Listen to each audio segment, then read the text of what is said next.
ሰበር የተባሉ አዳዲስ ዜናዎችን ይዤላችሁ መጥቻለሁ። እስከ መጨረሻው ተከታተሉኝ። ኢራን የኒውክሌር ቦምብ በወራት ውስጥ መስራት ትችላለች መባሉን ተከትሎ ድጋሚ ውጥረቶች እየነገሱ ይገኛሉ።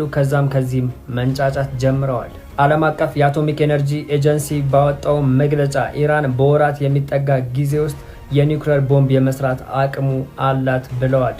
የኢራን ፓርላማ ባለፈው ዜና ሰርችላችሁ ነበር። ከዓለም አቀፍ የአቶሚክ ኤነርጂ ኤጀንሲ ጋር ያለውን የስራ ትብብር ሙሉ ለሙሉ ማቋረጡን ነግራችሁ ነበረ። በዚህም አዲስ ዜና ምክንያት በእስራኤል ውስጥ የሚገኙ ተቃዋሚ ፓርቲዎችም ሆነ የተለያዩ የሚዲያ አካላት ድጋሚ መቃወምና መንጫጫት ጀምረዋል። ምክንያቱም እስራኤል በኢራን ላይ የመጀመሪያውን ጥቃት የሰነዘረችው ኒውክሌሯን ለማቋረጥ ነበረ። አሜሪካም ቢሆን ጥቃት የሰነዘረችው የኒውክሌር ፕሮግራሙን ለማቋረጥ ነበረ። ነገር ግን አሁንም በወራት ውስጥ የኒውክሌር ቦምብ መስራት ትችላለች መባሉን ተከትሎ አዳዲስ ዜናዎች ማውጣታቸው አይቀርም። አደርስላችኋለሁ። በደንብ ሼር፣ ኮፒ ሊንክ፣ ሪፖስት ያደርጋችሁ አዳርሱት።